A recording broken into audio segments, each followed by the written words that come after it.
നാഥനെ കണ്ടു വണങ്ങി യാത്രയായി മാറുവഴിയേ.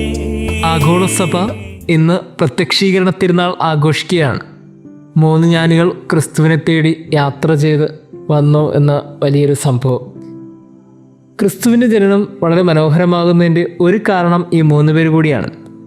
ബാൽത്തസാർ, മെൽക്കിയോ, ഗാസ്പർ എന്നീ 3 ജ്ഞാനികൾ അവർ ക്രിസ്തുവിനെ തേടി ദൂരെ നിന്ന് യാത്ര ചെയ്തു.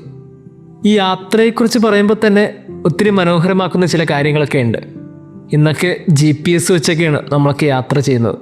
ഗൂഗിൾ മാപ്പൊക്കെ കൃത്യമായി നോക്കി നമ്മൾ യാത്ര ചെയ്ത് ലക്ഷ്യസ്ഥാനത്ത് എത്തിക്കൊണ്ടിരിക്കുന്ന ഈ കാലഘട്ടത്ത് 2000 വർഷങ്ങൾക്ക് മുമ്പ് ഒരു നക്ഷത്രത്തിൻ്റെ ബലത്തിൽ 3 ജ്ഞാനികൾ ക്രിസ്തുവിനെ കാണാൻ വന്നു അത്രേ. ഇപ്പോൾ GPS ഒക്കെ വെച്ച് പോകുന്ന നമുക്ക് കൃത്യമായിട്ട് മനസ്സിലാകും നക്ഷത്രം ആ കാലഘട്ടത്തിൽ സാധ്യമായ ഒരു കാര്യമായിരുന്നു. കൃത്യമായി ഈ ഒരു വെളിച്ചത്തിന് മുന്നിൽ പോയവർക്ക് അവർ കൃത്യമായി ക്രിസ്തുവിന് മുമ്പിൽ എത്താൻ സാധിച്ചു. ഇതിന് വെളിച്ചം നൽകുന്ന ചില സംഭവങ്ങളൊക്കെ ഉണ്ട്. ഒന്നെന്ന് പറയുന്നത് ആകാശത്തിൽ ഒത്തിരിയേറെ നക്ഷത്രങ്ങളാണ്. ഒത്തിരിയേറെ നക്ഷത്രങ്ങൾ ഇങ്ങനെ ആകാശത്ത് നിറഞ്ഞു നിൽക്കുമ്പോൾ ഏതോ ഒരു നക്ഷത്രത്തെ മാത്രം പിന്തുടർന്നുകൊണ്ട് അവർ ക്രിസ്തുവിലേക്ക് എത്തിച്ചേർന്നു. നമുക്ക് ഓർമ്മപ്പെടുത്തൽ നൽകുന്ന ഒരു സന്ദേശം ഇതുതന്നെയാണ്. ഒത്തിരിയേറെ നക്ഷത്രങ്ങൾ നമ്മുടെയും കൺമുമ്പിലൊക്കെ ഉണ്ട്. പക്ഷേ ഏത് നക്ഷത്രമാണ് ക്രിസ്തുവിലേക്ക് എത്തിക്കുന്നതെന്നൊരു ബോധ്യത്തോടു കൂടി ആ നക്ഷത്രത്തെ മാത്രം നോക്കി മുന്നോട്ട് പോവുക എന്നുള്ളതാണ് നമ്മുടെയൊക്കെ ജീവിതത്തിൻ്റെ ആദ്യ പാഠം. ഒത്തിരി നക്ഷത്രങ്ങൾ ജീവിതത്തിൽ നമ്മൾ കാണും. ഒത്തിരിയേറെ ജീവിതത്തെ ആകർഷിക്കുന്ന ചില സംഭവങ്ങളും വ്യക്തികളും അനുഭവങ്ങളൊക്കെ ജീവിതത്തിലുണ്ടാകും. പക്ഷേ ഏതാണ് നമ്മളെ ക്രിസ്തുവിലേക്ക് എത്തിക്കുന്നത്? ആ നക്ഷത്രത്തെ ഇമതട്ടാതെ നോക്കുക എന്നുള്ളത് നമ്മുടെ ഉത്തരവാദിത്തമാണ്.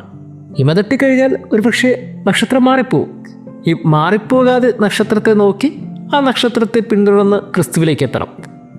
പക്ഷേ ഈ യാത്രക്കിടയിൽ ഒരു സംഭവം ഉണ്ടായി. ഇവർ കൃത്യമായി യാത്ര ചെയ്താണ് വന്നത്.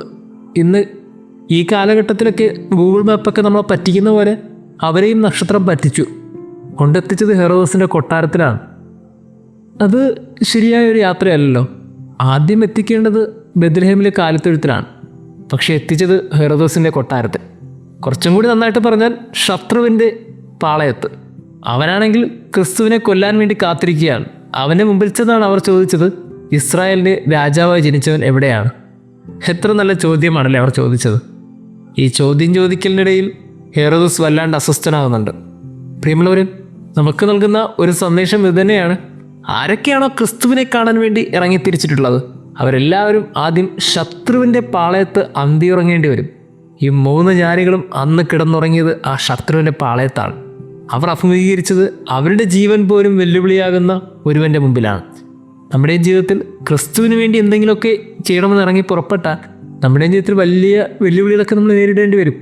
വലിയ സങ്കടങ്ങളിലൂടെ നമ്മൾ കടന്നു പോകേണ്ടി വരും. ചിലപ്പോൾ മരണത്തിൻ്റെ മുമ്പിൽ പോലും നിൽക്കേണ്ടി വരും. അപ്പോഴൊക്കെ നമ്മൾ സങ്കീർത്തനം ഓർക്കണം, മരണത്തിൻ്റെ നിഴൽ വീണ താഴ്വരയിലൂടെയാണ് ഞാൻ നടക്കുന്നതെങ്കിലും അവിടെ നിന്ന് കൂടെയുള്ളതിനാൽ ഞാൻ ഭയപ്പെടുകയില്ല. ഈ അവിടെ നിന്ന് കൂടെ ഉണ്ട് എന്നൊരു തികഞ്ഞ ബോധ്യത്തിൽ ഈ 3 ജ്ഞാനികളും പോകുന്നതുകൊണ്ട് അവർ മരണത്തെ പേടിച്ചില്ല. അവരവിടെ കിടന്നുറങ്ങി. അതിനുശേഷം നമ്മൾ കാണുന്നത് ഇവർ ക്രിസ്തുവിന് മുമ്പിൽ എത്തി എന്നുള്ളതാണ്. എത്തിക്കഴിയുമ്പോൾ അവർ ക്രിസ്തുവിന് ഒരു സമ്മാനം കൊടുത്തു. 3 പേർക്കും അവരവരുടെ കയ്യിൽ ഒരു സമ്മാനങ്ങളുണ്ടായിരുന്നു. ക്രിസ്തുവിന് കൊടുക്കാനായി സ്വർണവും കുന്തിരിക്കവും മീറയും അവരുടെ കരങ്ങളിലുണ്ടായിരുന്നു. ഇത് എനിക്ക് ഏറ്റവും ഇഷ്ടപ്പെട്ടൊരു കാര്യമാണ്. ക്രിസ്മസിന് നമ്മളൊക്കെ ഗിഫ്റ്റ് കൈമാറുന്നവരാണല്ലേ. എന്തുകൊണ്ടാണ് ഗിഫ്റ്റ് കൈമാറുന്നത് ചോദിച്ചാൽ, നമ്മളുടെ ഇഷ്ടപ്പെട്ട ഒരാൾക്ക് അല്ലെങ്കിൽ നമ്മുടെ ക്രിസ്മസ് ഫ്രണ്ടിനൊക്കെ നമ്മൾ സമ്മാനം കൊടുത്ത് അവരെ സന്തോഷിപ്പിക്കുന്നു. അവർ പ്രതീക്ഷിക്കാത്ത വളരെ മനോഹരമായി നമ്മളാൽ കഴിയുന്ന ഏറ്റവും സുന്ദരമായ സമ്മാനം കൈമാറുന്നു. ആദ്യമായിട്ട് ഗിഫ്റ്റ് കിട്ടിയത് ക്രിസ്തുവിനാണ്. ആ ഉണ്ണീശയുടെ മുമ്പിൽ അവരാൽ കഴിയുന്ന ഏറ്റവും മനോഹരമായൊരു സമ്മാനം അവർ സമർപ്പിച്ചു. ഇത് അവർ മാത്രം സമർപ്പിച്ചു എന്ന് വിശ്വസിക്കാൻ ഞാൻ താല്പര്യപ്പെടുന്നില്ല. ആട്ടിടയന്മാരും അവരാൽ കഴിയുന്ന സമ്മാനം തീർച്ചയായിട്ടും സമർപ്പിച്ചിട്ടുണ്ടാകണം. മാലാഖമാരും അവരാൽ കഴിയുന്ന സങ്കീർത്തനങ്ങൾ പാടി ആനന്ദഗീതം പാടി ക്രിസ്തുവിന് സമ്മാനം നൽകിയിട്ടുണ്ടാകണം. അടുത്തു നിന്ന കാലികളും അവരാൽ കഴിയുന്ന സന്തോഷത്തിൻ്റെയും ആനന്ദത്തിൻ്റെയും താരാട്ടുപാട്ട് പാടിയൊക്കെ ക്രിസ്തുവിന് സമ്മാനം നൽകിയിട്ടുണ്ടാകണം. ഇങ്ങനെ ആ പെൺകുട്ടിയുണ്ടായിരുന്ന എല്ലാവരും ക്രിസ്തുവിന് സമ്മാനം നൽകിയിട്ടുണ്ടാകണം.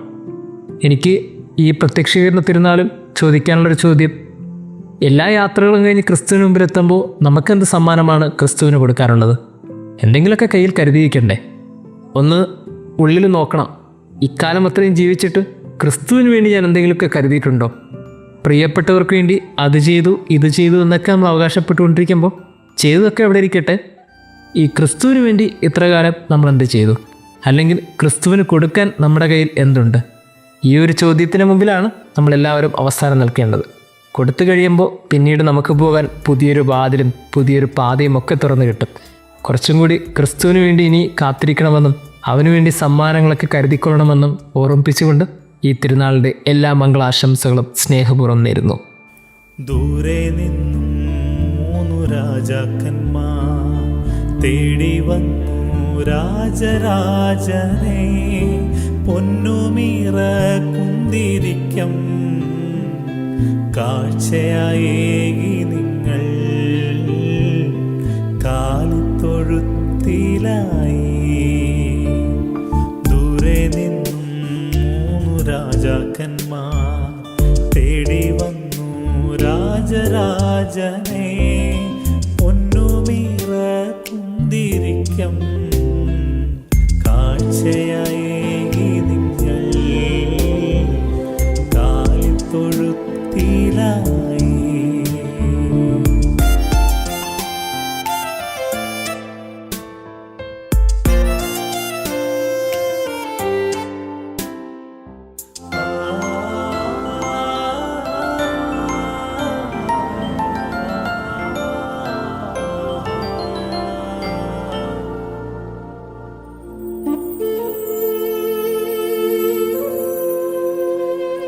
മേലയവാനിൽ മിന്നിയ താരകം ദൂതുപോൽ യാത്രയായി. കാലികൾ മേയും ആ താഴ്വര താണ്ടിയും ഉണ്ണിയെ തേടി നിങ്ങൾ. മേലയവാനിൽ മിന്നിയ താരകം ദൂതുപോൽ യാത്രയായി. കാലികൾ മേയും താഴ്വര താണ്ടിയും ഉണ്ണിയെ തേടി നിങ്ങൾ. ജീവിതമാകും ഈ യാത്രയിൽ ദൈവിക ചൈതന്യമേറിടാൻ. ജീവിതമാകും ഈ യാത്രയിൽ ദൈവിക ചൈതന്യമേറിടാൻ പ്രാർത്ഥന നൽകണമേ രാജാക്കളേ. ദൂരെ നിന്നും 3 രാജാക്കന്മാർ തേടി വന്നു രാജരാജനെ. പൊന്നുമീറ കുന്തിരിക്കം കാഴ്ചയായേകി നിങ്ങൾ കാലിത്തൊഴുത്തിലായി.